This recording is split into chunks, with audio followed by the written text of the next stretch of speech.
Good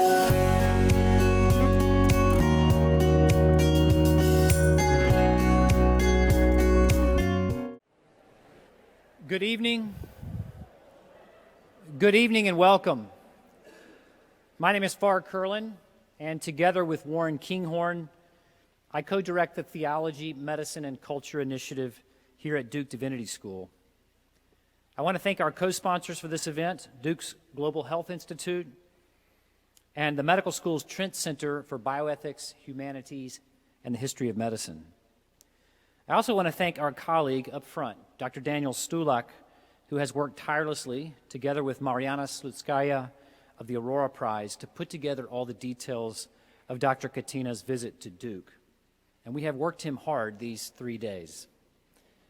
In the Theology, Medicine, and Culture Initiative, our vision is that practices of health and healthcare would display the love and wisdom of God, drawing on resources and relationships that are distinctive to Duke University.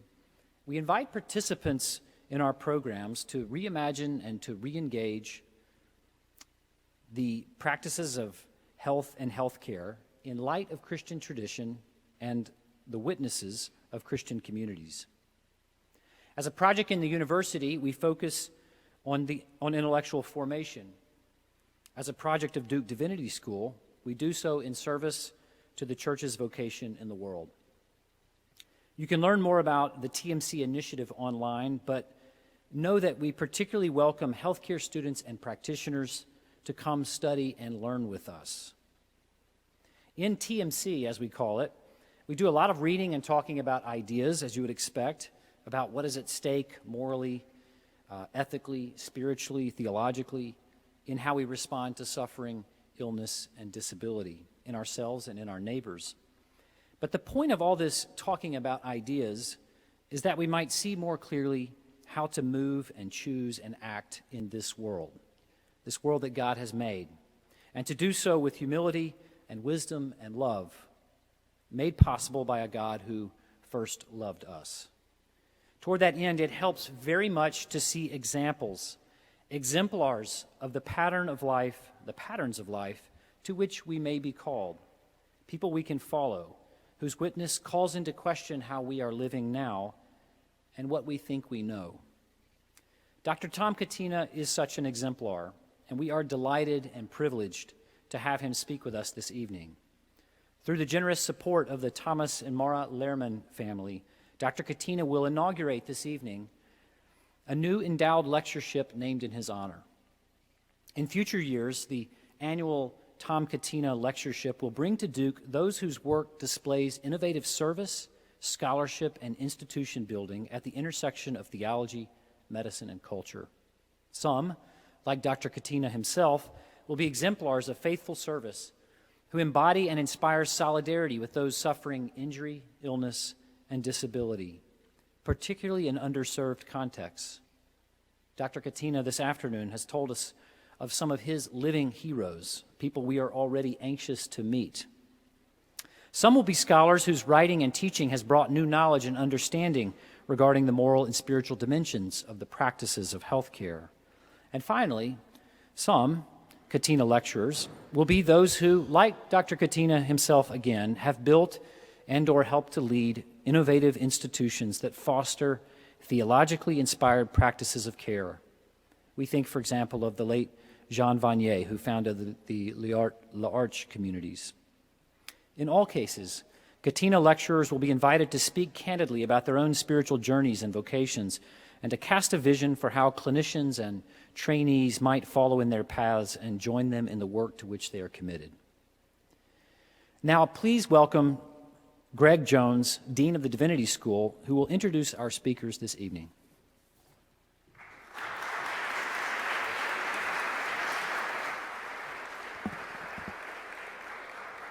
Thank you, Farr. It's a great joy to welcome you to this space here at Duke Divinity School and to be able to mark this event that draws together units across Duke University. The great challenges and opportunities of our world are going to be addressed most faithfully and effectively when we work across schools and units to address those challenges in ways that Dr. Tom Catena exhibits so powerfully. This is homecoming of sorts for Dr. Catena, who's a graduate of Duke Medical School. He then paid for that medical school through 5 years of service as a flight surgeon in the U.S. Navy. And then he began a journey in Africa that led him to the Nuba Mountains in Sudan, where for the last 12 years he has served as the medical director and usually the only doctor at the Mother of Mercy Hospital in the Nuba Mountains. In just a few moments, you'll watch a film about his service at the Mother of Mercy Hospital. In 2017, he won the Aurora Prize for Awakening Humanity, a prize that I have some affiliation with and serve as one of the ambassadors for that prize. And Dr. Catena and I first met in Yerevan, Armenia. The prize is given out of gratitude for those who helped Armenians flee the genocide. And so in gratitude in action, they now want to honor people who are doing humanitarian work and reawakening a sense of what it means to be human in extraordinary ways. And Dr. Catena is an exemplary person for that kind of commitment to humanitarian work and gratitude in action. Following the film, my colleague David Toole, who's an associate professor in the Divinity School, the Global Health Institute, and the Keenan Institute for Ethics, will come to offer further reflections on Dr. Catena based on his own visit to the Mother of Mercy Hospital in Sudan. It's a great evening to honor a great person and to learn from the kind of commitment that makes a life truly worth living. Would you join me now in watching a short film?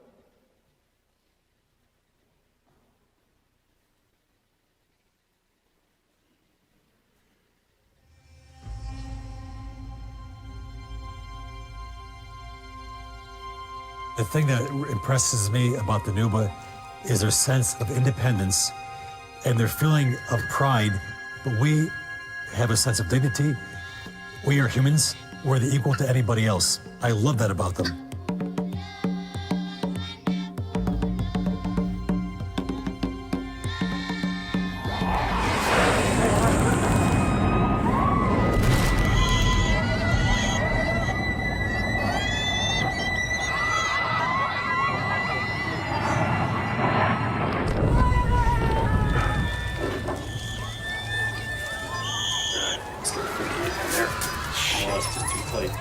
When the war started, this is June 2011, most of the humanitarian organizations, there weren't so many, but the ones that were here in the mountains, most of them left.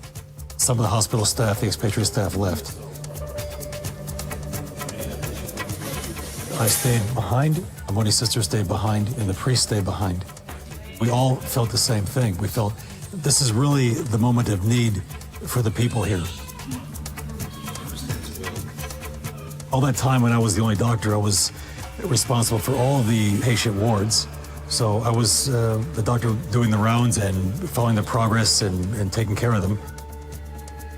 You know, one thing that really helped was the staff really pulled together.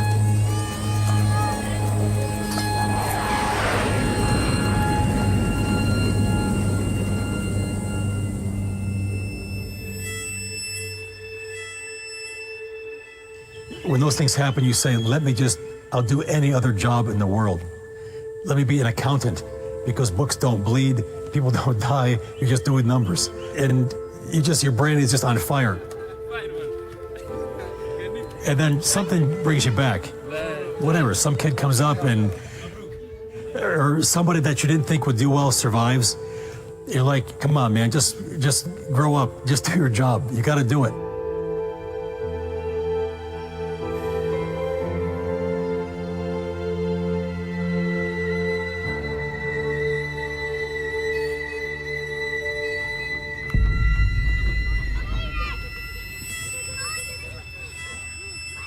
Children give you life. That's the source of life. And just their attitude, their cheerfulness. Kids just want to be normal, they want to play. When you have a kid and he's badly burned or badly wounded or whatever, and once he starts improving, wants to start playing with you and can joke with you, can tickle the kid, he'll tickle you back, he'll joke around with you. This just gives you energy to continue on with life. A goal of mine to achieve would be, one, if the hospital here continues to grow, I would love to see it as an academic institution, teaching hospital in really the middle of the bush. So people come here to learn, send people out for their work. So this is an academic center for training. I would love to see that in the future.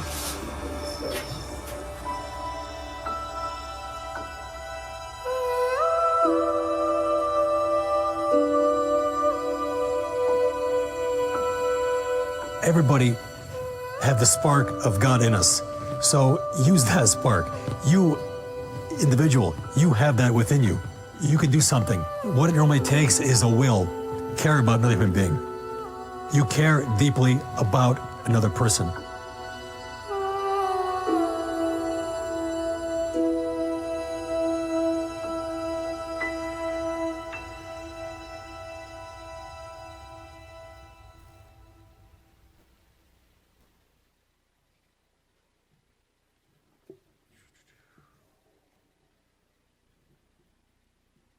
Good evening. Can you hear me? Okay. So Far Curlin has given me 10 minutes to introduce you to Tom Catena and his work. And because I knew that you were going to watch that video and Greg was going to say a few introductory comments, I decided to go in a different direction. And I have a script because otherwise I might not stay on time, so I'll try to stick to the script. My initial introduction to Tom Catena came from Far Curlin in May 2016, when Far forwarded an email exchange. At the top of the thread, he had written, "I have to talk to you about this guy. This is a kick-ass Christian working in impossible circumstances." And I was hoping, laughter on cue. But you'll know the guy who laughed knows Far. Even before I read the thread of emails, I was stunned. I had never heard Far use anything remotely close to a swear word. And here he was calling somebody a kick-ass Christian. The language was simply out of character, which made me especially interested in the chain of emails he had forwarded. The first one was from Far to some guy I had never heard of. Dr. Catena, I read the Atavist magazine story about you and watched the video put out by the New York Times. When I was a boy, I read Carl Becker's biography about his work as a missionary surgeon in the Belgian Congo in the 1950s and 60s. I knew then that I wanted to be a physician. I now co-direct at Duke University the Theology, Medicine, and Culture Initiative. I long to help Christian health practitioners recover clarity and joy in their work. I pray that we would all receive eyes to see Christ in our patients. Then I come across your story, and I put my hand to my mouth. We don't know the first thing about following Jesus. Your words about what Jesus said to the rich man ring in my mind. Jesus told the rich man to sell everything he had and give it to the poor.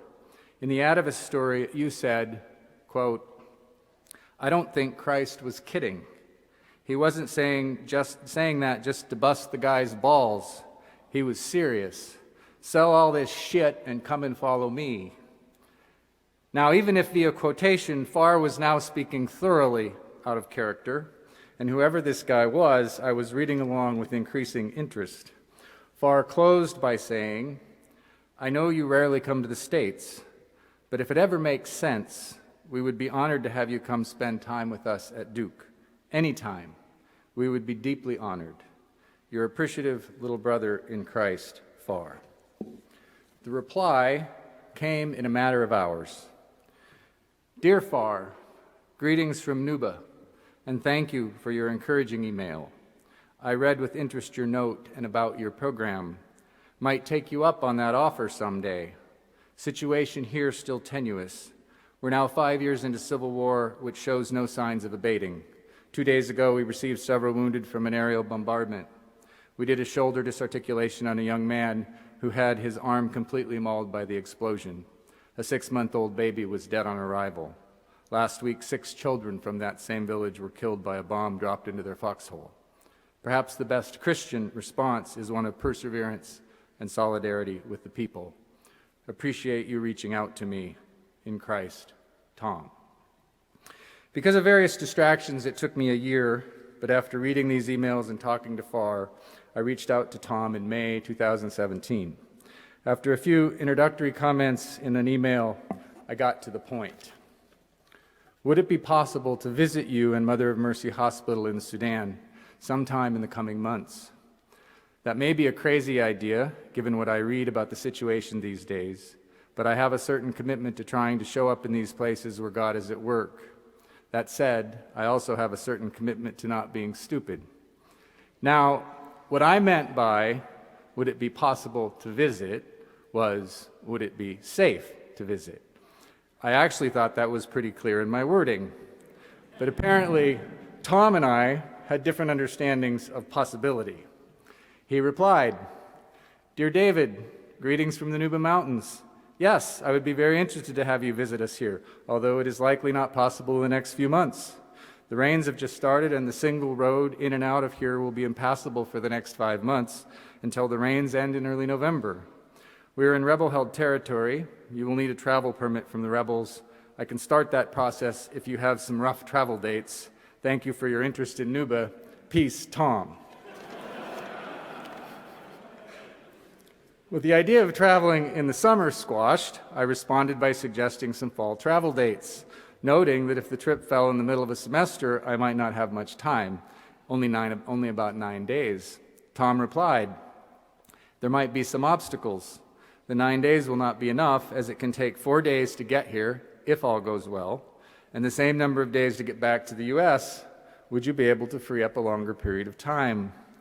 I replied that I could free up more time if I traveled in December. But now all of this was starting to sound like planning. So I also renewed my question about safety. I have yet to tell my wife, sorry Nancy, that I am contemplating this trip. Do you have any advice on what I should say to her about matters of safety? She is used to my trips to Eastern Congo, but for all the chaos and violence there, it's not quite like going to an active war zone. Any advice would be appreciated. Tom replied, "Hi Dave, sounds good. The first 2 weeks in December would be good for us here." I'm not making this up. We're not sure what's going to happen once the dry season starts in mid-November, whether the fighting will resume in earnest or not. Usually it doesn't start to heat up until January, as both sides need some time to prepare. Peace, Tom.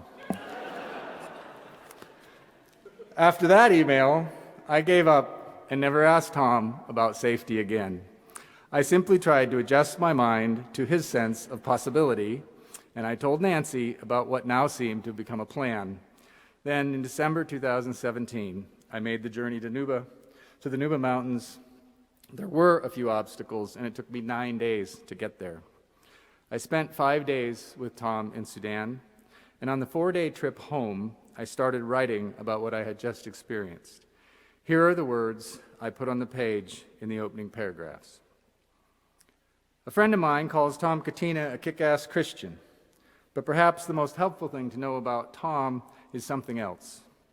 When you find out he was an engineering major in college, you're not surprised. Tall and skinny with large, thin-framed glasses, he fits the part.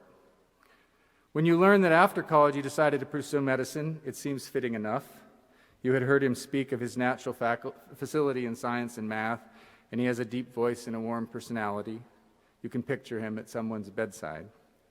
When he tells you he was on his college football team at Brown, you're a little surprised.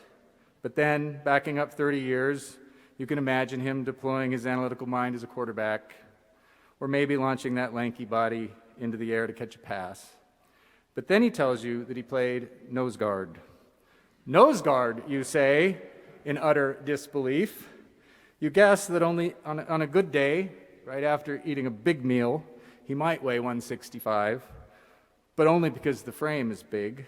All other visual clues, the gaunt face, the thin arms, the bony nubs on his wrists and elbows, suggest maybe 150. He laughs and says, "Yeah, but that was 80 pounds ago." You're a football fan, but you never played, and you're not sure exactly what nose guards do. So you Google nose guard, and here is what you find. Nose guards, or nose tackles, are defensive bulwarks. They line up in the middle of the defensive line. This is one of the toughest and least glamorous jobs in sports. A nose tackle generally will not have many measurable statistics. That's because his purpose is not to get to the quarterback or the running back, but to force a double team that frees other defensive players to make plays. Therefore, one cannot know the effectiveness of a nose guard by looking at his stats. It is better to see if he is holding his position along the line of scrimmage, as well as attracting 2 blockers on most plays. If he is doing both these things, then any statistical production is a bonus. Still Googling around, you run into words from Damon Harrison, the 6'3", 350-pound starting nose guard for the New York Jets. He was the Jets in 2017. He's now with the Detroit Lions.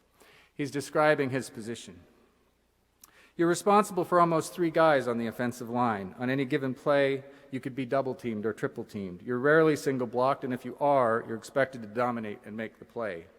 Mostly your job is to take up blockers so other guys on the defense can make the tackle.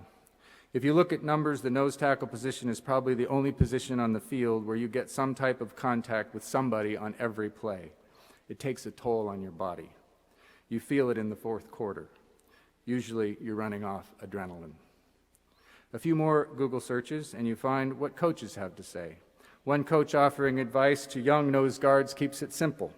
Stay low, fire off the ball, kick the crap out of the center, don't get caught up in stats. Your goal is to eat up blockers. Another coach sums things up by saying that it's the nose guard's job to redefine the line of scrimmage. As you sit there talking to this skinny guy wearing green scrubs in his 2-room, grass-roofed home just across the dry riverbed from Mother of Mercy Hospital in the rebel-held territory of Sudan, you can't imagine him as a nose guard. The deep voice was perhaps a hint that there was more to this guy than now meets the eye, but you still can't imagine what he would have looked like at 250 pounds. You can't imagine him as a defensive bulwark consuming 2 or 3 blockers at a time. But then you spend 5 days with him in the wards, clinics, and operating theaters of Mother of Mercy Hospital in the Nuba Mountains, and it all fits.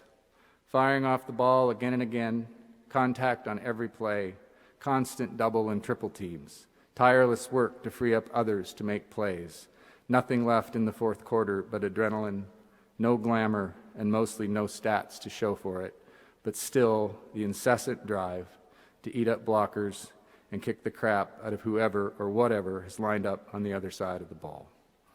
After 5 long days during which you struggle just to follow along, you begin to see that your disbelief was misplaced. You begin to see that 30 years after playing nose guard for Brown, Tom Catena is still redefining the line of scrimmage. His work as a doctor among the people of the Nuba Mountains has left him thin, but he's still a nose guard. And he also, in Far Curlin's now famous phrase, is a kick-ass Christian. I'm pretty sure that the theological terms for possibility are faith, hope, and love, and that if these virtues are embodied well, they produce people like Tom Catena, for which we should all be grateful. Please join me now in welcoming Tom as he comes up to give the inaugural Catena Lecture in Medicine, Faith, and Service.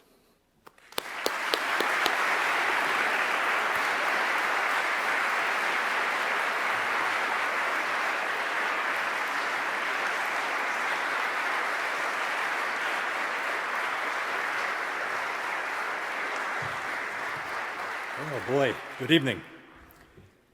Boy, it's great to be here. This evening, I just want to give a brief introduction of kind of who I am and what I've been doing. And then I want to make this a very lighthearted, enjoyable evening for everybody.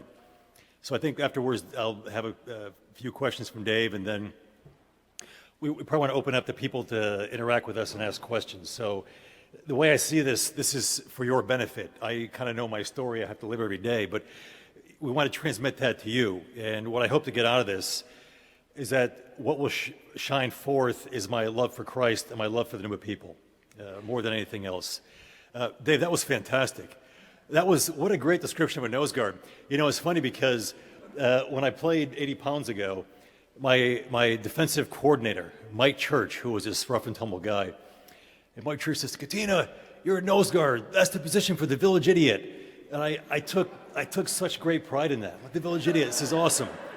And it was great. I remember one time somebody was asking me about football. Somebody, I don't know, from England or something, they didn't know about American football. They said, why did you like us so much? And I said, think about this. Where in the world can you run full speed at somebody, hit them as hard as you possibly can, just crush them, get up and walk away and not get arrested for it? I said, this is the greatest thing ever. I said, do we live in the greatest country or what? Hey, Sheik is here. I want to thank Thomas Lehrman. This is fantastic. I didn't know I was going to meet you tonight, Thomas, so thank you so much for this. Thanks to Greg and to Far and to David and to Mariana and Danielle for organizing this. This is really something very special. I graduated in '92 from Duke Medical School. It's my first time back in 27 years. And Durham has changed quite a bit since then. I want to give a special greeting to my 3 roommates, John Eck, Jeff Meredith, and Ashok Reddy. They're all here. I haven't seen these guys in so many years. I'm incredibly honored to have them here with me tonight. We were known as the lonely guys in medical school, the 4 of us. None of us got anywhere near a female, and people made fun of us. But we had the best parties ever in the history of Duke Medical School. We were talking tonight with Jeff. The Davison Club used to give us $500 to have a party. Can you believe that? So we'd get a couple kegs of beer, right? I would make pizzas, and Johnny would make his salsa, right, Johnny? So, and his John Eck, so he called it one hell of a salsa. Remember that? That was the one. So he made one hell of a salsa. We had chips and salsa, and people had a great time. So I'm a medical doctor. I was born in Amsterdam, New York, which is a freezing cold place in upstate New York. Went to Brown University, graduated there in '86. After that, was trying to decide what to do with my life. I was a mechanical engineering student in college, and during my time there, I fell in with a group called the Campus Crusade for Christ, which I know is called something different now. Born and raised Roman Catholic, maintained my Roman Catholic faith all through this time. But during this time in college, when I started hanging out with these guys, I thought, man, I really want something more out of life. I want to be a missionary, and I didn't quite know what that meant. I thought, I want to be a missionary. That sounds like a cool job to have. But I looked on one hand that I'm doing mechanical engineering and missionary. There was never the twain shall they meet. They were totally different things. And in those days, back in the 1980s, if you're a mechanical engineer, you went into the defense industry, and they were great jobs and interesting, but not quite what I wanted to do. So graduated from college and just had that kind of, funk that you have when you finish college. You don't know what you want to do. And, I was coming home from my great aunt's funeral, whose name was Aunt Fanny. She was a Sicilian immigrant. And I'm coming home with my brother from the funeral, and I turned from the car. I said, Felix, I should go into medicine. The idea really popped in my head. I thought if I go into medicine, I can stay with the sciences, which I loved, but I could work with people and take care of people and be a missionary. This is a much better mix. So this was 1986, and through a series of machinations, managed to get into medical school here at Duke. Had to spend a year in Japan. Went to med school here at Duke. Started in 1988. Graduated in '92. In my 4th year, I had a chance to go overseas. There was something called a Davison Scholarship in those days, and this was a scholarship for anybody who wanted to do a rotation outside of the country. And it's amazing how this idea about global health has changed over the years. And our Lois Pounds, who was our dean, said, no one's applied for this thing in the past 5 years. So I said, well, gosh, I'd love to do that. Let me apply for it. So I applied for the scholarship, and I got it along with our classmate Natalie. So we both split the money, and I went to Kenya. Natalie went to Switzerland. I was like, come on, man. This is supposed to be for going somewhere that has a niche. She ends up in Switzerland, works in an emergency room there. And the funny story with this is the person I work with in Kenya is a guy named Bill Frida, who's a priest doctor, a Maryknoll priest and a doctor. And when I was a first-year student, I remember sitting at my desk, studying, and I used to get this Maryknoll newsletter from the Maryknoll Order of Priests. And I'm reading this Maryknoll newsletter, And I'm reading about this priest doctor who's a trained hematologist from Mayo Clinic who's working in Tanzania. And he's been there for a few years. I thought, man, this is exactly what I want to do. This is so awesome. So I thought, let me contact this guy. And this is 1988, so I sent him a letter. You know what that is? You actually have a piece of paper. If you have any millennials here, and you write with a pen, "Dear Dr. Freude, my name is Tom Catena." So I wrote him a letter about who I was, what I wanted to do, and put the letter in the mail and sent it out. So I kind of forgot about it. And then, lo and behold, 3 years later, when I'm at 1001 Norwood with my roommates, the phone rings. And I can't remember if I answered it or one of my roommates answered it. And I pick the phone up and I hear, "Hello, Tom, this is Bill Freude." I said, "Hey, wait a minute, you're the guy in Tanzania. I wrote you 3 years ago." He's like, "Yeah, I just got your letter and, come on down to Kenya." And I was like, I was speechless. I was so excited. We're talking about, I said, "Yeah, I'm in Kenya now and come on down." I said, I can't pay for you to come, but if you can get the plane ticket, you're welcome to join me. And that's when I got this Davison Scholarship, went down.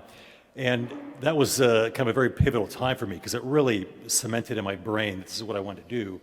And then, 8 years later, I ended up and finished my time in the Navy and time in residency and all through that, and ended up in Kenya with my first mission. And 20 years later, I'm still working in Africa. So 7.5 years in Kenya and now almost 12 years in Sudan. We started the hospital in Sudan in March 2008. And we initially, the plan was to open an 80-bed referral hospital. And so we went there, and I helped plan this thing for several years when I was in Kenya. And we get out there, and we opened the hospital with 8 expatriates. They were from Kenya and Uganda, myself as the only doc, and 15 local staff. These were all Nuba people, men and women, that grew up in Nuba Mountains, and they had about a 2-week medical course a year and a half prior to this.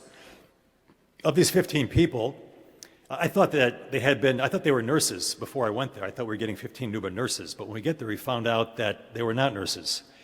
That the person with the highest level of education had finished 8th grade. The rest had maybe 5th or 6th grade educations. They can read and write a bit of English. They could speak English fairly well, but that was pretty much it. And I remember, we had patients come in, and we opened up, and patients are pouring in, and we had a weighing scale. I said, "Okay, once you get a weight in the patient, we'll see what the weight is." Kind of looked at the scale and, didn't quite know what to do. They couldn't weigh a patient. They couldn't check a temperature. They didn't know how to chart the person's temperature on a graph. Couldn't give an injection, start an IV. So we had to train them in all these basic tasks. So you fast forward a few years, we trained these guys up, we hired more people.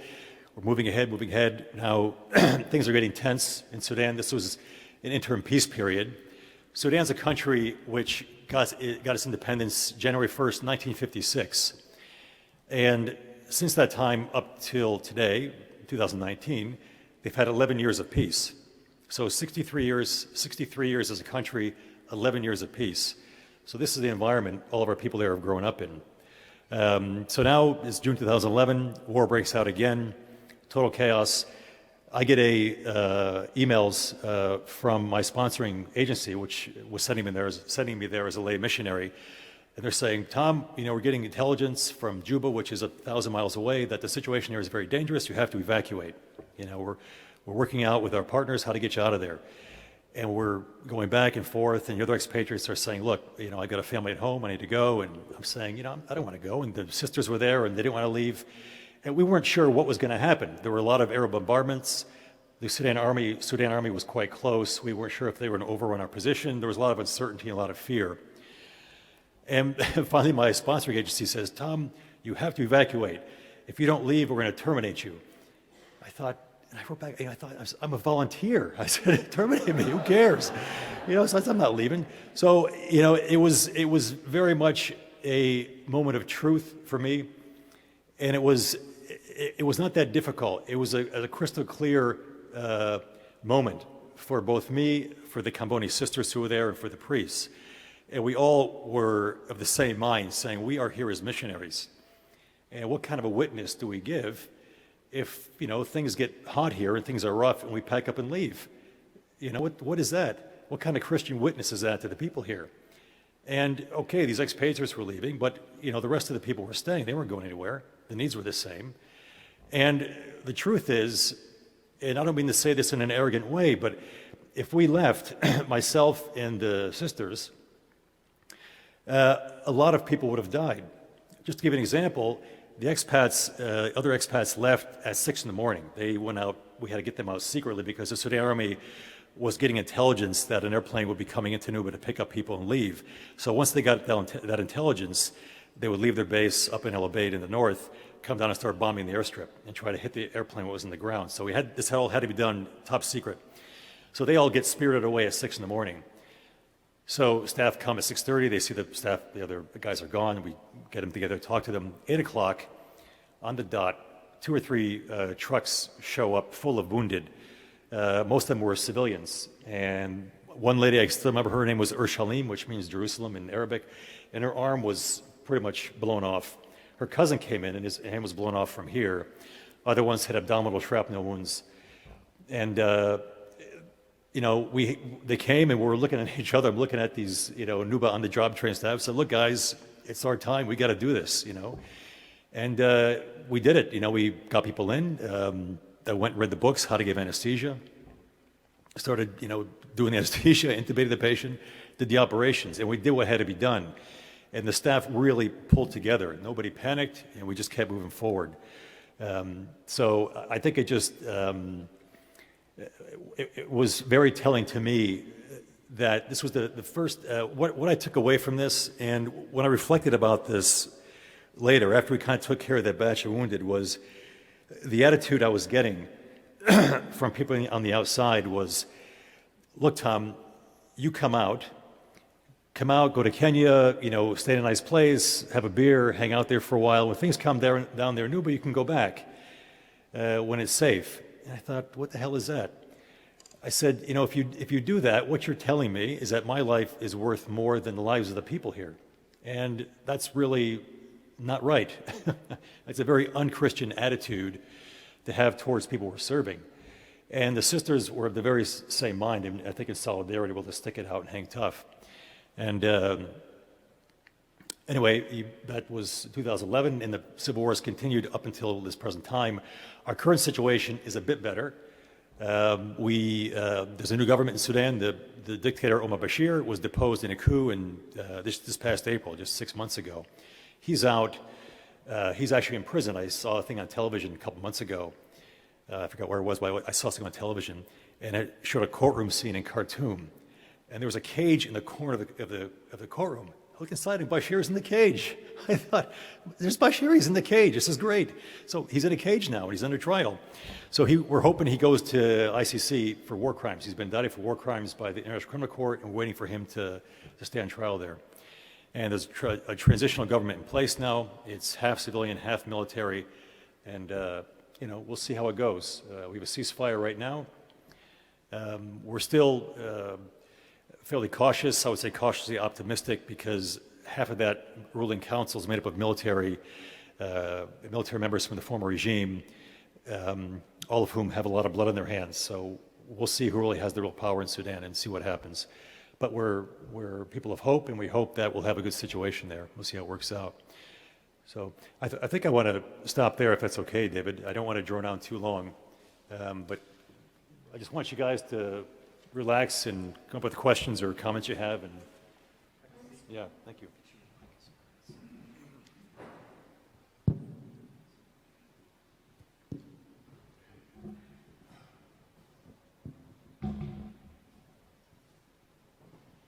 Okay, so Tom, I'm going to just ask you, I was fed, well, I have one question of my own, that something I didn't ask you, and the way you ended that story brought it into mind. And then I have a whole sheet of questions that I won't ask all of, because we never get to you all. So just a couple questions, and then in 10 or 15 minutes, we'll turn it over to all you folks. So the question I want to ask ties in with my sort of introductory comments about pressing you about safety, and you just responding out of a different mindset. And in some ways, you just addressed that at the end of the story, when you realized that you were going to stay and not come out back in 2011. But I remember when we were talking in Sudan, you did talk about fear. I mean, it's not as if you don't have it. And it seems to me, I mean, you just talked about early on when the Sudan army was close. I mean, there was the reality that you might actually be overrun, and I think you told me that you not only had to think through what that would mean, but where would you go? Could you set up the hospital in caves? I mean, what's that? But also just the existential fear, and not just then, but later. And again, this is what I don't remember well, but it seems to me, even in dreams you would have, especially as you started challenging Bashir publicly, and then realizing that you were becoming a target, you had to move your wedding date because you got word from the rebels that they were worried that Bashir might target the wedding. So I'd just like to hear you talk a little bit about, even though you wouldn't say a damn thing to me about safety, I mean, the reality is it's not as if these aren't your own concerns as well, but nonetheless you're there. So how do you think about fear? Yeah, I don't want to give you a sense of kind of this false bravado, like, oh yeah, you know, I'm a big macho guy. I think the fear that you have during these times is something you can't relate to anything. It's a really visceral fear. And I mean, the first time we were bombed nearby, I think I was telling you guys today, we were at church, we were at Sunday Mass, and we were there, we heard the Antonov overhead. But, you know, it came overhead several times, never bombed that close to us. We bombed within earshot, we hear the bombs dropping, but they're a little bit further away. And then this time they came, and I remember hearing a sound, and the Antonov is a transport plane, but it drops these barrel bombs. And when the bombs drop, what you hear is a whirling sound, almost like a jet engine. And then once you hear that sound like a jet engine, you have about 10 seconds, then the bomb will hit. Then, of course, you have the loud explosion. So I didn't know that really sound. So we're at the Mass, and we finished, and some guy was up there talking, and somebody in the congregation heard that, and they had experience before with hearing the bombs drop. So I said, everybody get down. So we dropped down on the ground, and I heard this jet noise. I thought maybe a jet was coming. I was totally confused. And then, boom, this really loud explosion we thought was right next to us. It was about half a kilometer away, but then they dropped 6 bombs. They were all just there on the ground.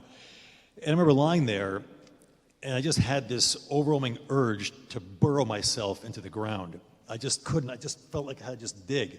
I just wished, you have a feeling that you wish you're an ant and you can just dig yourself or go into your hole and hide. It's a terrifying feeling.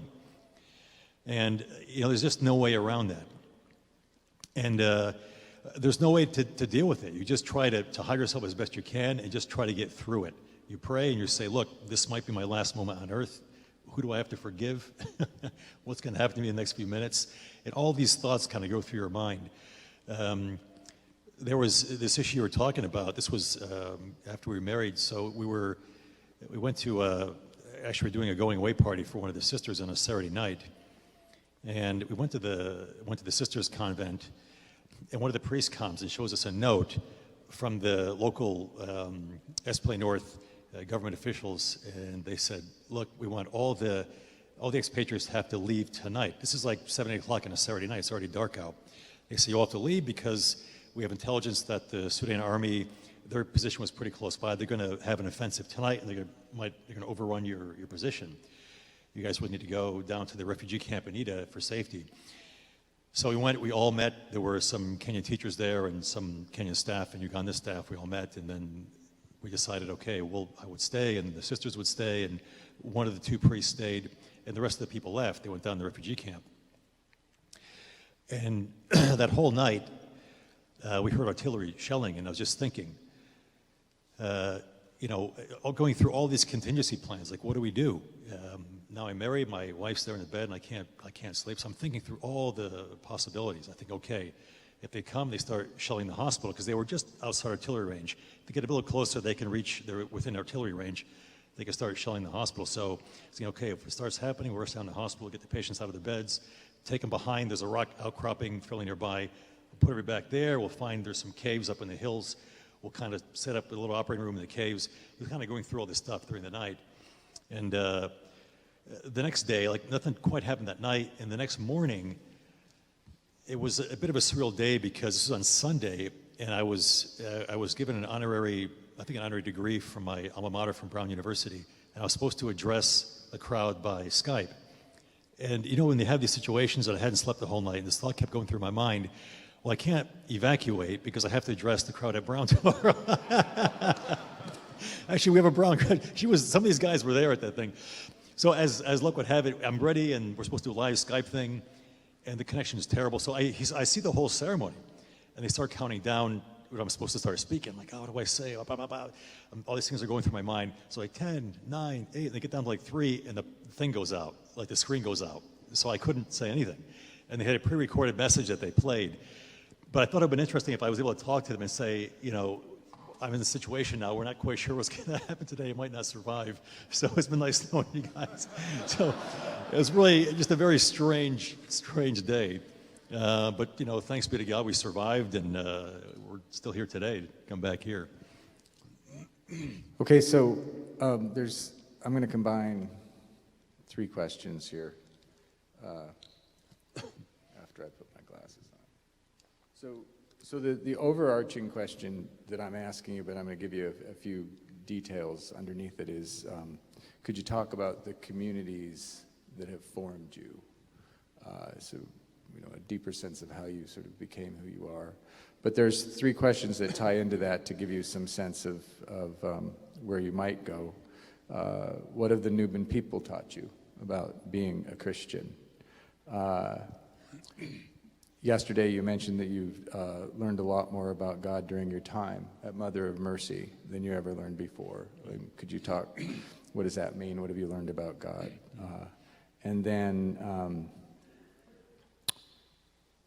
yeah, well, just at least those 2. So what communities have formed you, and specifically inside what might be a longer answer, how have Mother of Mercy and Nuba and those people been part of that formation? Mm-hmm. Oh, I remember the other third part, the Franciscans. I know you're a third order lay Franciscan. How has that community been formative for you? Right, so I guess in general, I grew up as a Roman Catholic. I'm a cradle Catholic and had a very devout family.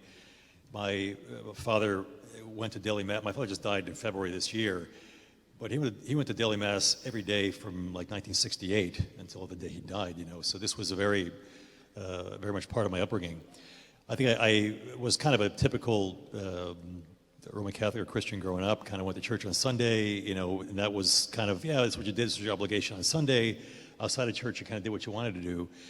But the idea of making Christianity something real and something as really part of your life, it's a lived religion. It's not something you do part-time.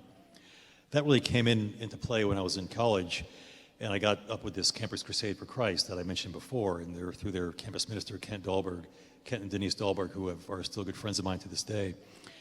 And then after graduation, after graduating from college, when I had this idea about being a missionary, I spent the year in Japan teaching English. That's why Japanese can't speak very good English, because I was their teacher. They mumble like me, you know where their teacher was. So the parish I went to in Tokyo was a place called Roppongi. If anybody has ever lived or worked in Tokyo, it's kind of a really hip district. And there was a Franciscan church there. And up till then, I didn't know much. I knew who St. Francis was, but didn't know much about Franciscans and what they did. So I got to know the Franciscan priests and the charism of St. Francis and what he was like. Had a chance to read books, The Little Flowers of St. Francis, or the books about St. Francis, and really fell in love with that spirit, with his charity and his love for people. And I was captivated by this picture of this young, wealthy guy, kind of a romantic kind of guy, who just gets rid of everything and goes to follow his calling. He goes to follow Christ in a very radical way. I thought, this guy was a real Christian. That he lived a Christian life. That this is Christianity is a very radical religion, not radical in a kind of protest and shake things and, you know, destroy stuff, but in a way of radical love. I thought, wow, this is really something. So after that, I entered into the Third Order Franciscans, which is a lay order in the Catholic Church, and I started my learning there in Tokyo and finished up actually here in North Carolina in Raleigh, at a parish in Raleigh, and professed as a Third Order Franciscan. And we don't have a community in the Nuba Mountains, but I think that spirit and that idea about St. Francis has stayed with me very strongly since that time. In the Nuba, you say, okay, you're a missionary, what does that mean? And for me, it just simply means to go somewhere and show the love of Christ to other people. Let people see the love of Christ in you. That's the kind of basic idea in one sentence. And coming back to St. Francis, one of my favorite quotations has been attributed to him. I don't know if it's true or not, but St. Francis said, preach always and sometimes use words. And I think that is such a profound statement, and I really love that idea. And that's kind of what I try to follow. I'm not a great preacher. That's not my thing. I'm kind of a bush doctor with my nose to the grindstone. I'm a nose guard. I'm not a big talker. So I love that concept. So I went to Nuba Mountains. The essence of God I saw in the Nuba people. And I saw such an incredible faith and a radical reliance on God from everybody. Nuba is mixed. They're, 40% Christian, 50% Muslim, 100% animist. I mean, all maintain a lot of the animist beliefs, but they all have incredible faith in God, a radical trust in God. And one thing that always strikes me to this day is when they have a loss or a death, they mourn. Especially with a child, they really wail and they cry and they scream. But when you go to them and you try to, you mourn with them and you say, look, I'm really sorry, they'll say, doctor, don't worry, you tried. This is the plan of God, and we can't fight the plan of God. And I'm just always blown away by that. There's no bitterness, there's no hatred, there's no railing against me or against anybody else. There's just an acceptance that this is life. And the way I see it, they have such a realistic view. Some people say, well, this is fatalism.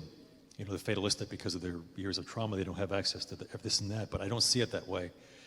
I see it as these people are in touch with reality. They're in touch with God. I think we've lost that.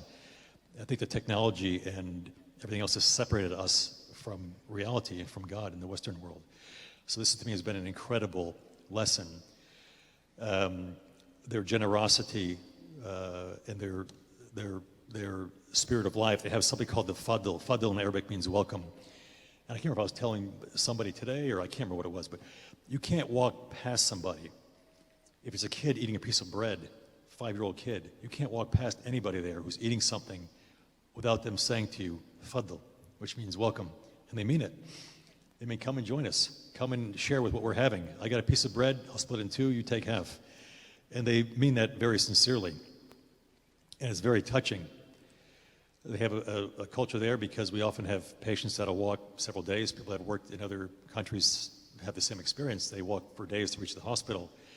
And I remember just a few years ago, I've been in Nuba for a long time. I said, what do they do along the way? They walk along, they sleep out in the open. They say, no, what they do is they'll walk along, then when they get tired in the evening, they'll just drop by somebody's house or somebody's little compound. They have huts and basic structures. They'll kind of rap on the door or hail somebody. Say, hey, I'm going to the hospital. I still got a few more days walk. You mind if I hang out with you tonight? And the people will take them in.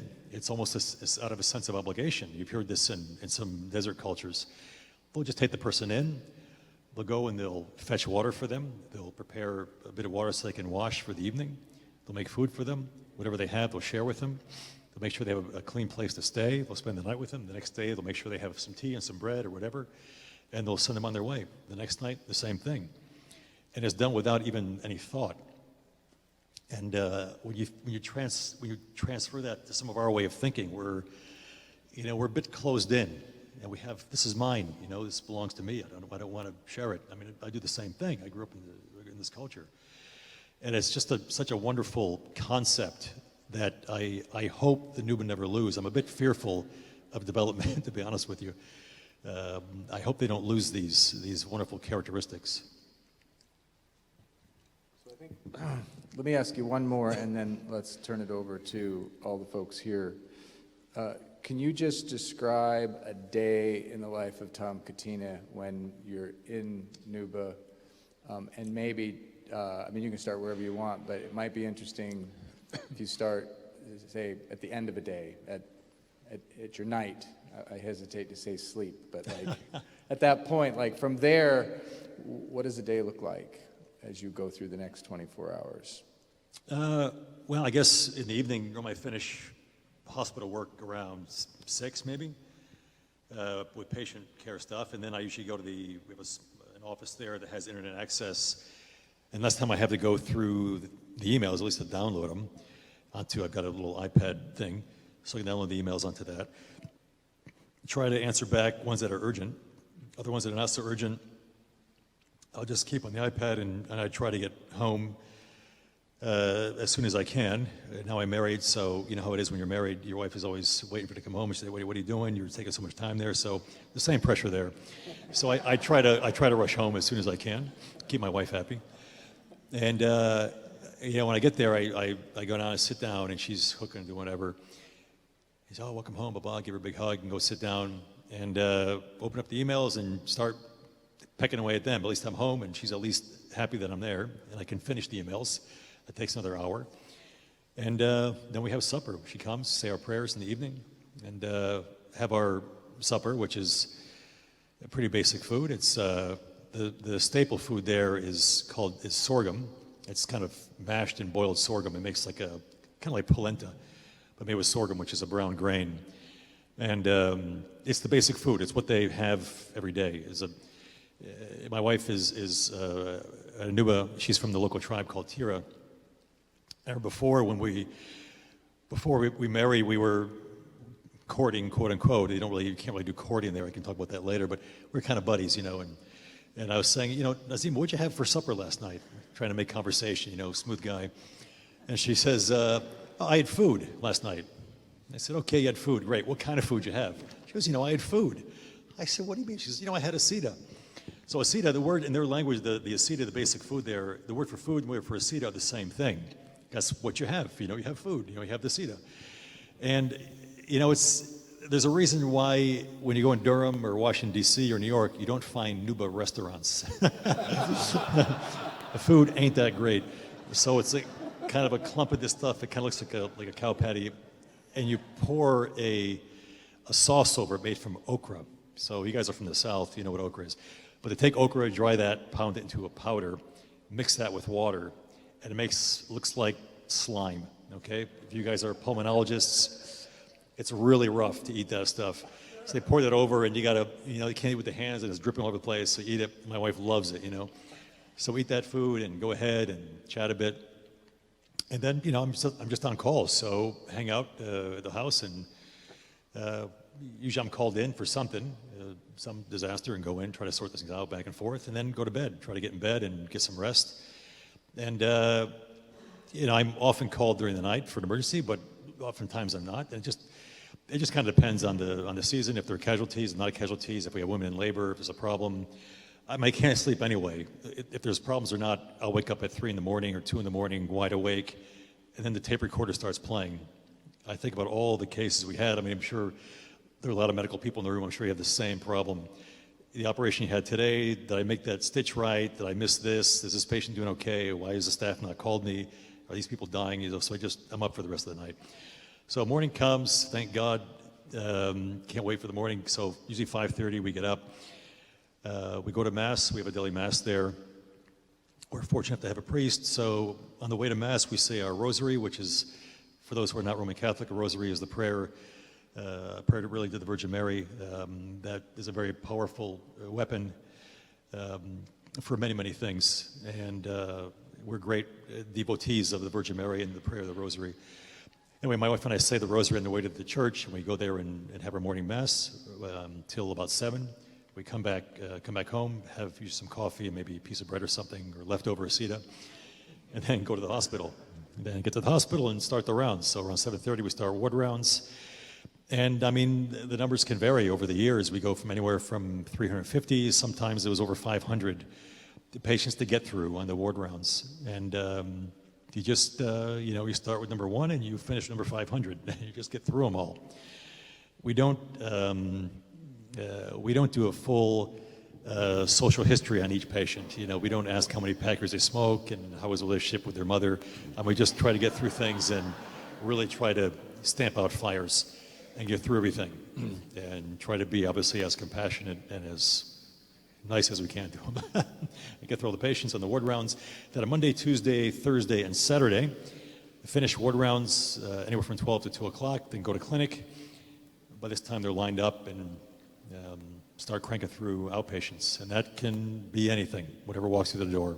You'll see somebody with psychosomatic abdominal pain to somebody with a ruptured ectopic pregnancy, to some weird tumor, to leprosy, to tuberculosis, to leishmaniasis, you name it. Whatever comes in the door, you've got to look after.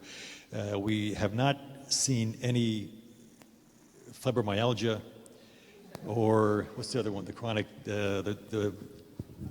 Lyme disease. We haven't seen that one yet either. They might be there. I don't know. We haven't diagnosed it. I don't mean to belittle those things. We just thank God we don't see those chronic problems. We do see a fair bit of what I think is I don't know if psychosomatic is the PC term or not, but that's psychosomatic problems. People that are not physically ill, but through trauma and stress or whatever, have a lot of abdominal pain or whatever, and we try to do what we can for them. So clinic goes on till 5 or 6, and then go to the office. And I mean, usually during the day, during clinic day, I'm kind of called in and out. So, there and called out to the emergency, we don't have an emergency room, but called out to maternity to see a problem there, called to see somebody's been shot or someone's got a broken bone or whatever. Do a lot of ultrasounds. I have an small ultrasound in my office and do tons of ultrasounds. So quite a varied practice. Then we're back to 6 p.m. and where I started. Okay, thank you. So let's turn it over to you all, and I think Far's got a microphone. Far and Brett are gonna sort of police the floor and hand microphones to people. So just raise your hand, make yourself visible if you've got one. There's one here, Brett. Hi, Tom. We were talking earlier today, and something I'm really interested in is, you were raised just like a lot of us in the U.S., and you had this sense of home and, the holidays and traditions. And what does home mean to you now in Nuba? Right, so I think now I've been there 12 years. It's actually the longest I've been in one place since I grew up in my hometown. I left my hometown when I was 18 to go to college. So this 12 years has been the longest I've been in one place. So I think that to me now feels like home. And I feel most at home there. I feel most at home, I think, with that culture. I think I'm obviously not a Nuba, and I'll always have a sense of being an outsider. But I think of kind of where I feel I fit best. I actually think I fit better in that culture and that society now than I do back here in the U.S. And that for me now is home.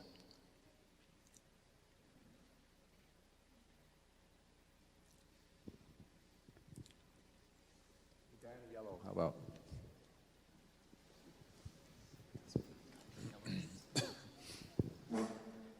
Hi, my name is Tin. I'm a MS1 at the UNC School of Medicine, also Catholic. Love your story, but one thing I'm really curious about is the process of medical education for everyone who works at the hospital. Wondering if you could give your perspective and how you did that. Sure. So, this is something that's very near and dear to our hearts. I think when we went there, we started planning from pretty early on that we need to train these people and come up with a plan now of how do we pass this on to somebody else. We're not going to be here forever. And it doesn't make much sense to go there, work yourself to death, and then leave, and then the thing collapses when you go. So we started out doing, as I was saying before, mostly on-the-job training. We've continued with that to this day. So both just hands-on training at the bedside with the nursing staff and everybody else, and formal kind of CME lectures with the staff. So ongoing on-the-job training, combined with sending people out for school. So we sent, I think, 20-some of our staff out for nursing school. They went to nursing school in South Sudan, in a town called Wau, including my wife went to this school. We've sent 8 out for training as clinical officers. A clinical officer is like a physician assistant. We've sent several out for, I think, 5 for lab training, 2 for pharmacy, 3 are at medical school now. 1 more is joining them this coming year. And we're trying to lay the groundwork for a full cadre of staff to be there. Even with that, we won't have the numbers by doing it kind of piecemeal. So we want to start a training school just nearby us. Maybe, I don't know, it's maybe a couple kilometers away from us. In that school, we hope to train nurses, registered nurses, clinical officers, and midwives. And we hope to start that by January 2021. and get those guys trained up, and then get them out to the villages. There are small clinics in the villages. The structure's there, but they don't have any trained personnel, and they often don't have medicines or supplies. So we want to get out there and beef that up. So that's kind of our plan going forward.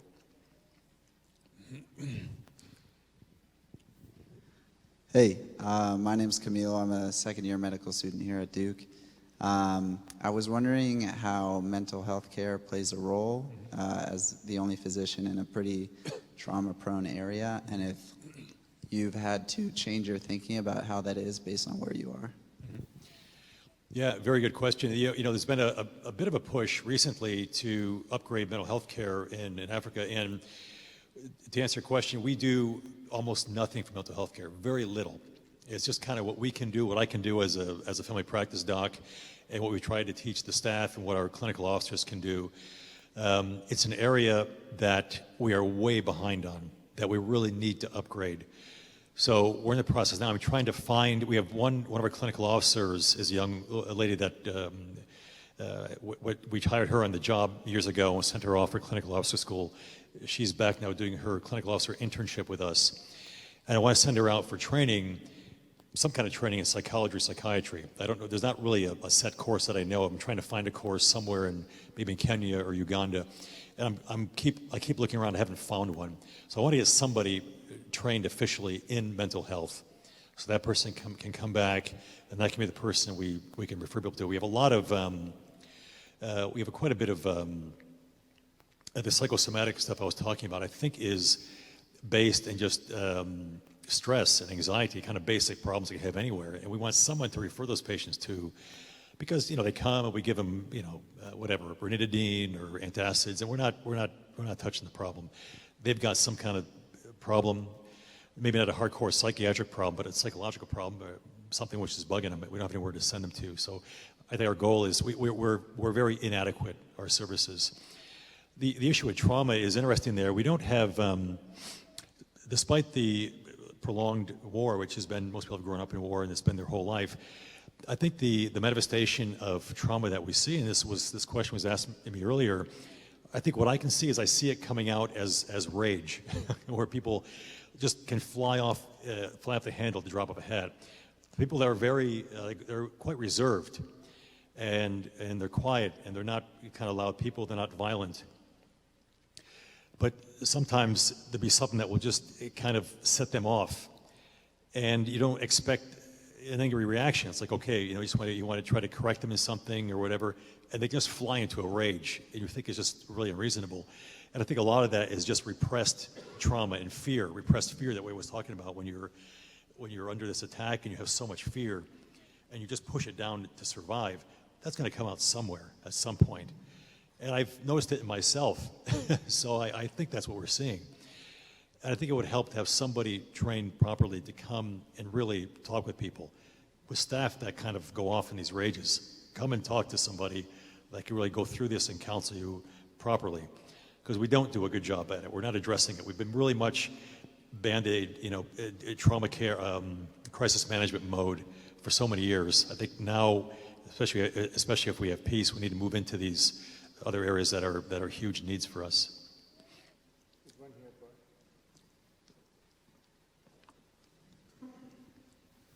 Tom, I'm Orrin Cohen, so I'm probably not going to ask you the theology question, but as president of the Medical Alumni Council, I was very moved when you were awarded the humanitarian award from Duke. I'm very grateful for you being on this planet and probably a few others like you. So interested from a medical perspective of the limits. Mm-hmm. You know, what do you have the ability in terms of diagnostic availability, therapeutic availability? Can you treat breast cancer? Mm-hmm. Is there a referral system? Mm-hmm. What about all those chronic diseases that walk in? Sure. So, yeah, we see quite a variety of cases come in, and a referral system, no, there's no referral system. Before the fighting started in 2011, we could send some to Khartoum, but I mean, often that's a theoretical referral. They could physically get there, during the dry season, but they couldn't afford it, or would get lost in the system. So certainly since 2011, there's no referral. There's no chance to do anything unless they go back to traditional medicine. That's what they often would do. But for what we could treat, we would try to do the best we can with what we had. So Diagnostic Abilities, we have an ultrasound. It's a fantastic unit. It's a Sonocyte, a Micromax by Sonocyte. I don't know if you know that unit, but it's great. It's a little kind of almost like a laptop kind of thing. Very nice machine. And we use that all the time. We have an X-ray now, a digital X-ray that we just got a couple of years ago. So for the first 10 years, we didn't have an X-ray. And we did tons of fracture care with that. And a lot of chest problems and TB. It's amazing what you can treat without technology. Having said that, it's nice having the X-ray. Actually, the first chest X-ray was my chest. And kind of a funny story, maybe not that funny, but we had, actually it was just before I went to Armenia, and we had, so I was about to go out, and we had three Armenian doctors come to cover for me. One of the Armenian doctors was a chest surgeon. And I was coughing, and I was wasted like I am. And he's like, you got a bad cough, I was like, yeah, I got allergy, and I would listen to my chest sometime. I heard some wheezing. I had a bit of asthma, maybe it's developing. I'm like, allergic. And he's like, well, let's get an X-ray of your chest. I said, come on. Okay. So I got an X-ray. He goes, you got something up here in your upper lobe. And he says, when you go to Armenia, I've got a friend there, and I'll have you do a chest CT. I'm like, come on, I want to waste my time. I feel fine. So I get there, I go for the chest CT, and I come out, and I see the slices coming up, and the radiologist looking at it. I'm thinking, what the heck is that? I got this huge scar in my right upper lobe, and an active infiltrate in my left upper lobe. And I went and I got some sputums, and I had TB. So what's the thing? I'm not only a doctor, I'm a patient. The guy with the hair club for men thing, I'm not only, what was it? I'm not only a client, I'm a patient. Or that guy. So another reason for Osler is saying that a doctor who treats himself has a fool for a patient. I'm a case example. So we're limited in our lab tests, very limited. Hemoglobin, urine, stool, we're pretty limited. But again, you can be amazed at how much you can pick up by your medical background and your stethoscope. You can pick up quite a bit, and it's fun. It's kind of fun to figure this stuff out. We can treat breast cancer, so often they come quite late with a physical lump, so we often do mastectomy, followed by 6 rounds of chemo. We usually give cyclophosphamide and adriamycin as our standard treatment, which I think we're not too far off. Obviously you can do, we don't have tamoxifen and other things, and we can't do BRCA and this other stuff, but we can do something for them. Hi, my name is Jake. Thanks for coming. I wanted to ask, what have you learned about Jesus in your time there? Where did I learn about Jesus? Yeah. What did you learn about Jesus in your time in Nuba? My time in Nuba. I think I learned that this concept that Jesus is something incredibly real and tangible. And the whole idea, so Jesus, the grace of God, as I talked about a couple days ago, the grace of God was always something people talked about, and it was kind of this lofty ideal, and it was kind of, didn't have much meaning to me. And then when I was there, and you are faced with maybe your own death, or you're faced with medical situations where you don't know what the heck to do, and you and your staff are at a loss of what to do with these patients, and patients get better despite our deficiencies and limitations. And you see that, and I say, this is the grace of God, allowing us to continue, allowing people to get better, allowing things to happen and things to move ahead. I think that's what I learned about Jesus, that it is something very concrete, and that our faith in God is something very concrete. It's not something esoteric or nebulous or theoretical. It's something real. This is a real thing. He was a real person, and really works actively in our lives. Hi, Tom. Thanks for coming. How often in the course of the care of your patients do you use prayer? I think with almost everyone, certainly in the morning at the Mass, I pray for wisdom and for guidance to get through the day. Often just pray for strength to make it physically through the day. Pray for guidance on operations that we have coming up, not knowing what I'm going to face. Pray for wisdom to know what to do with patients. So it's a very much ongoing thing. I remember, what the heck was it? When I was applying to medical school, I went back to Brown, and the medical guy there that was supposed to write the thing said, what is it about these? I said, I want to be a missionary, and he was so skeptical. He's like, these people talk about that, they never do it. And he was like, I'm so cynical. He's like, we're worried about this because we don't want, we're worried about this image of you going to the bedside and praying for the patient's recovery, and praying for a miracle have the patient recovered. And that's kind of what I do. So I kind of do that. I think oftentimes I pray for the will of God to be done, because, you can't say, God, let all these people survive. They don't. But you pray for the will of God to be done. You pray for the strength to deal with the psychological torment when the patient dies. And that's something for all doctors, not just me. And we do have probably more die than the average clinician here would, but the psychological trauma is pretty intense. And without that prayer, I would not still be there. There's no way. No way I could have made it. Yeah. Here's one far.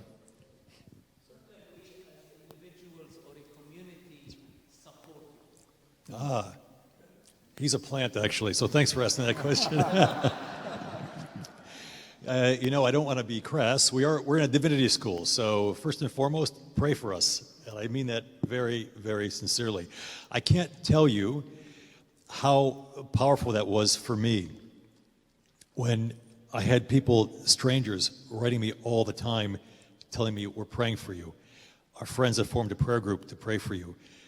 People I didn't know saying, we are praying the rosary for you every day. That touched me in a way you cannot believe.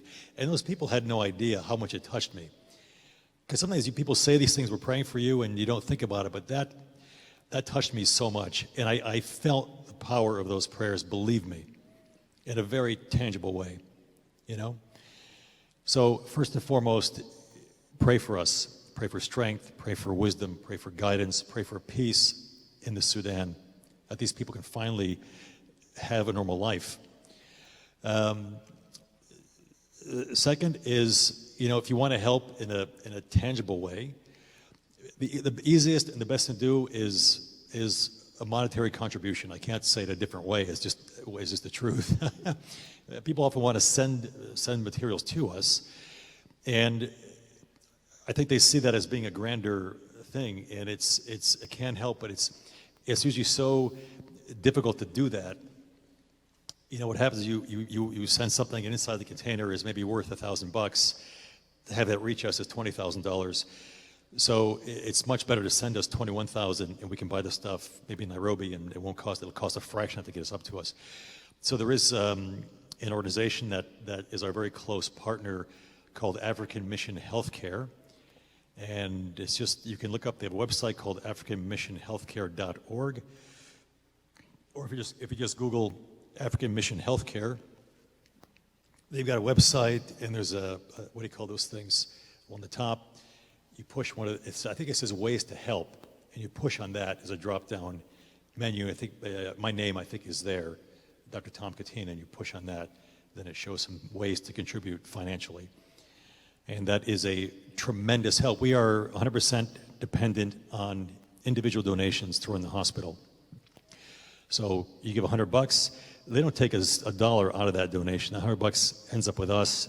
We use that to pay staff salaries, to buy equipment, to buy drugs, to get fuel, whatever it is.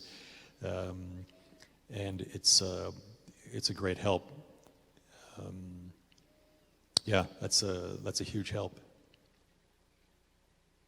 We just one more point, just to give an idea. Our annual budget is about $800,000. So if you give us a check for 800 grand, we run the hospital for a year. That's pay all the staff, buy the drugs, do all the operations. And for that, we're a 435 bed hospital. We're supposed to be an 80 bed referral hospital. We're 435 beds.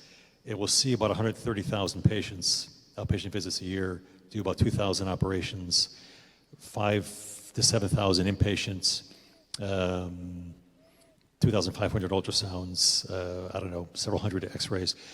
I'm just giving you some numbers so you have an idea. So we can see quite a few people for that amount of money, and we use it pretty as efficiently as we can. I won't use it to buy new clothes, I promise you.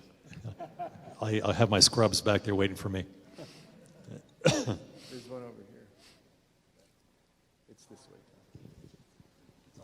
My name is Austin. I'm a resident at Duke and a Catholic. I sing at Mass here regularly in this chapel.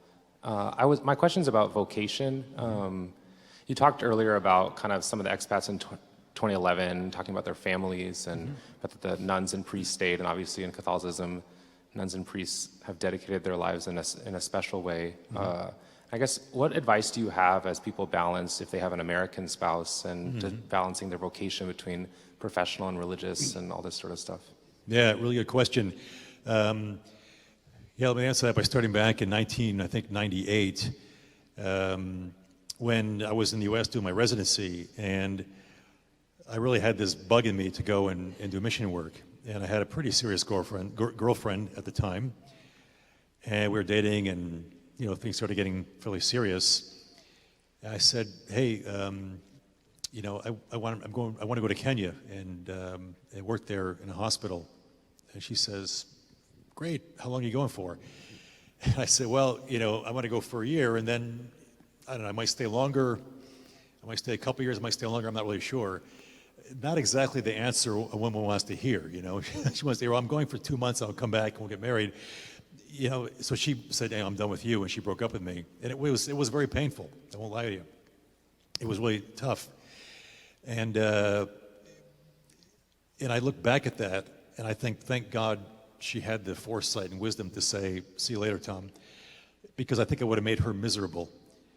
Say I went there for a year and I dragged her over. Say I went there for a year, came back, we married. Said, "Look, I'm going back. You got to come with me." I mean, it wouldn't have worked out. And there's this concept of being equally yoked, both I think in faith, but also I think in your mission in life.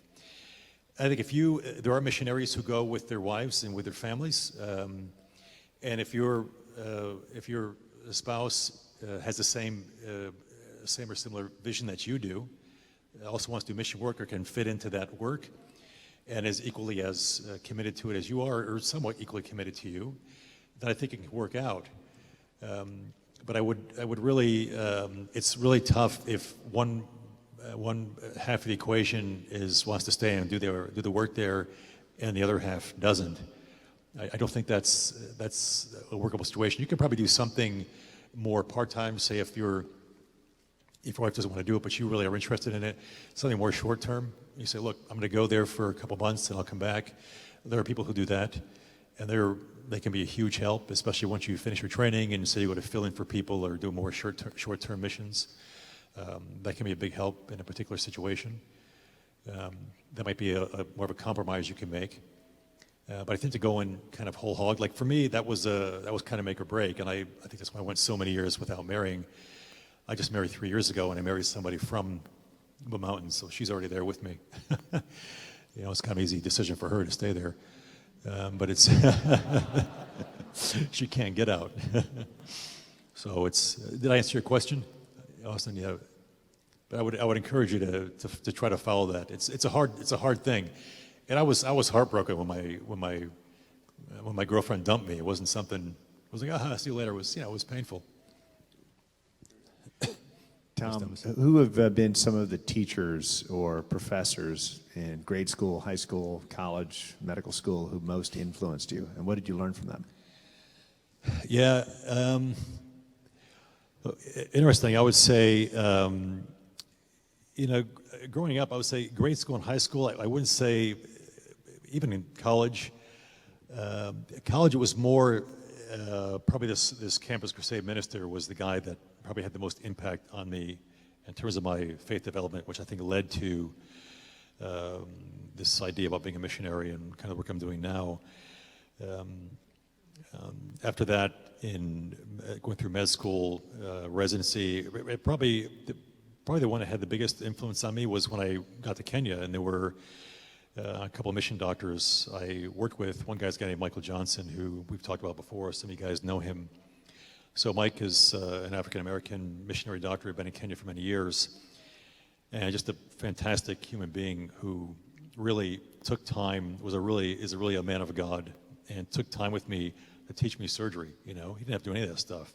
He patiently, stood across from me on the operating table and showed me how to do operations. So there's Mike Johnson, there's Sister Dee Dee Byrne, who is board certified in both family practice and general surgery, and taught me quite a bit, and is now a surgeon working in Washington, D.C., doing operations for the poor.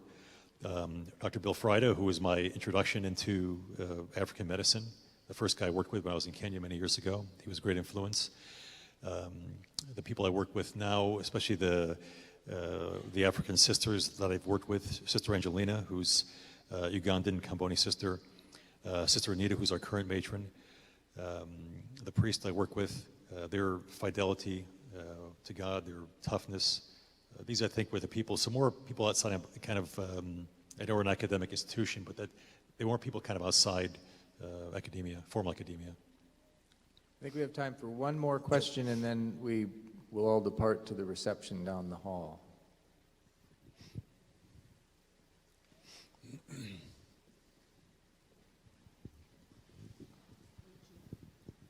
My son sitting here and said, "Mommy, why?"